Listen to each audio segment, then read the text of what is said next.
Bonjour, je m'appelle Laurent Dande, je suis contrôleur technique à la PAV, spécialisé dans la construction et plus particulièrement dans les matériaux biosourcés, géosourcés et le réemploi. Et pour ces matériaux, je suis le référent national. Alors, l'éco-construction, c'est un terme qui est souvent employé. C'est pas le seul pour désigner ce dont on va parler.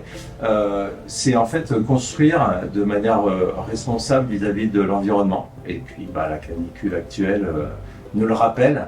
Il y a plein de choses à faire, peut-être différentes de celles qu'on a fait pendant le siècle dernier. En fait, un ouvrage, c'est à la fois une conception, une réalisation et des matériaux. Alors les matériaux, on va avoir des matériaux de deux types dont on parle souvent en éco-construction. C'est le biosourcé. Donc le biosourcé, c'est ce qui vient du vivant, le bio. On a des isolants en plume de canard, on a des en laine de mouton, et puis en laine de bois, laine de chanvre, et aussi le géosourcé. Donc géo, la terre, notre planète. Donc là, c'est tout ce qui est minéral.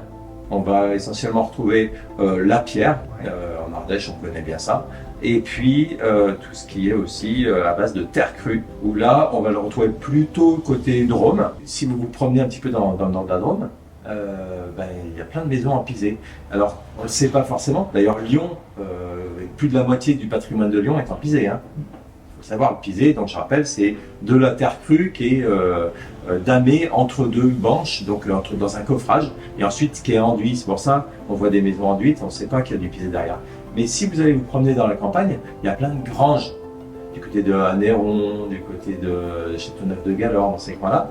Il y a plein de bâtiments agricoles qui ont perdu leur enduit. Et ça gêne personne. Et le pisé, il est soumis à la pluie et à l'eau depuis des dizaines et des dizaines d'années. Et il est toujours là.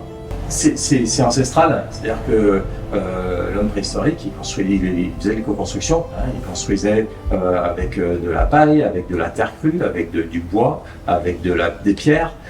Ça, c'est de l'éco-construction. Petit à petit, avec les avancées technologiques et puis aussi un système économique qui se trouve être le capitalisme, en fait, on peut le dire, on s'est orienté vers une suprématie du béton armé, et j'insiste bien à béton armé, parce que le béton, c'est simplement du sable, de l'eau, du verglas et un liant. Le béton armé a en fait tout écrasé, ça s'est installé, et on a oublié, en une génération, on a oublié un savoir-faire. Aujourd'hui, peu de gens savent monter des murs en pierre sèche, alors que c'est la base de l'activité des Ardéchois. La distance des matériaux, d'où viennent les matériaux, a son importance, c'est ce qu'on appelle l'énergie grise. Et donc, quand on fait venir des panneaux de polyuréthane sandwich, les panneaux sandwich qu'on utilise dans l'industrie, et ils viennent avec des containers de Chine, on a brûlé du pétrole pour pas grand-chose.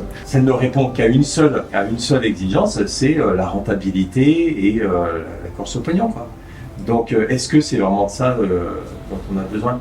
La pierre, c'est vraiment l'identité d'Ardèche. On en a partout sous nos pieds. Et en plus, c'est riche parce qu'on a du basalte, on a du calcaire et on a du granit.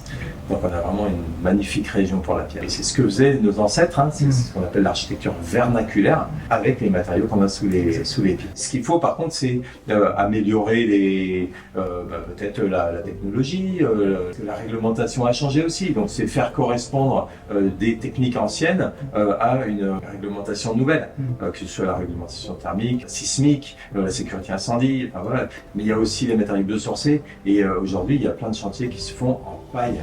La paille, c'est un matériau extraordinaire parce qu'on a un champ, on plante une année, l'année d'après on récolte et on construit un bâtiment avec ses bottes de paille. Vous ne savez peut-être pas, mais le collège de Mercurol est en paille. Là, on est en train de construire une maison médicale à Saint-Félicien, c'est en paille. Qu'est-ce que ça apporte la paille? Alors déjà, c'est un matériau local, c'est un matériau qui a stocké du carbone lors de la photosynthèse. En fait, il prend le carbone de l'air et il le transforme en solide, en ligne, en matériau ligneux, en paille. Et donc le carbone, au lieu d'être dans l'atmosphère à jouer son rôle de gaz à effet de serre, il est dans les murs. Il est stocké, on n'en parle plus. On parle de puits de carbone. On ne sait pas où le stocker. Ils font des recherches pour essayer de le mettre, de l'enfoncer dans la terre, de le stocker sous pression, etc. Ils n'y arrivent pas encore bien. Mais ça, c'est facile. Et l'avantage aussi, c'est que on fait travailler les artisans locaux. Et donc, qui dit de la main-d'œuvre locale, dit des cotisations en retraite, dit baisser le chômage, donc baisser les cotisations de chômage. Enfin, c'est tout bénéfique. Alors, sur l'ancien, là aussi, les matériaux biosourcés, géosourcés sont particulièrement indiqués. Donc, des enduits, correcteurs thermiques, chanvre chaud, mais aussi on peut faire de l'ITE. Donc l'ITE, c'est isolation thermique par l'extérieur. Et aujourd'hui, on travaille beaucoup sur l'ITE paille.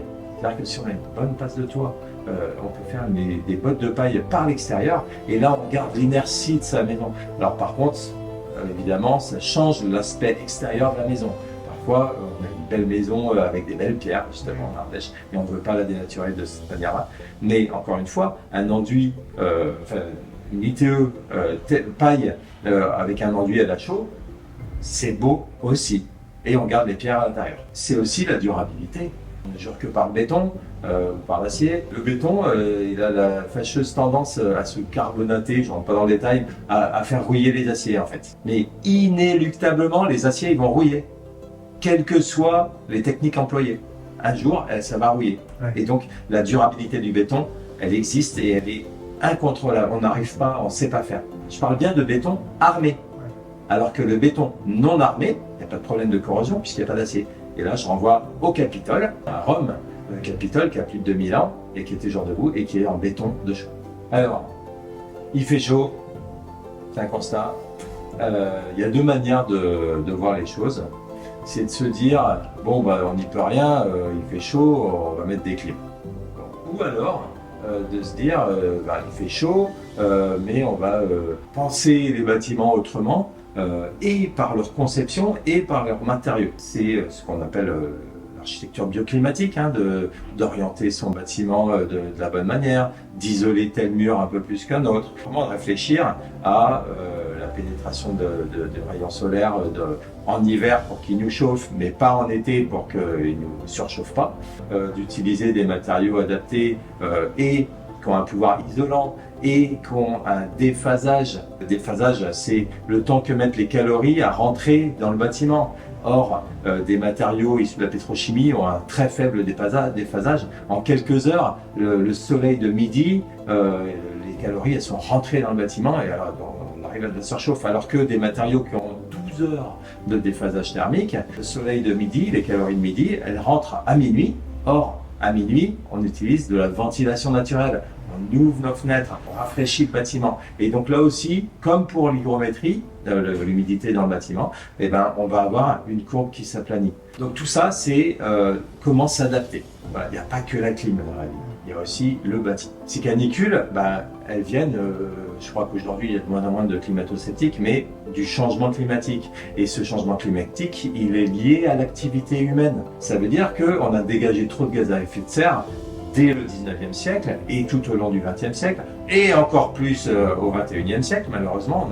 Aujourd'hui on sait comment diminuer les productions de carbone par le bâtiment et donc notamment par les matériaux biosourcés, photosynthèse, je stocke dans les murs le carbone qui est dans l'atmosphère, par des matériaux qui sont locaux, par des main-d'œuvre qui sont locales et tout ça, ça permet à la fois de s'adapter à la canicule, parce qu'elle est là de toute façon, mais aussi de combattre et de diminuer les prochaines. On peut le faire. C'est des chantiers qui peuvent se faire de manière participative, mais même avec les enfants. Pour faire un mélange de terre-paille, on met de la gadoue, on appelle ça de la barbotine, c'est un peu plus technique, mais on met de la gadoue et on jette de la paille et on va piétiner la paille dans la gadoue.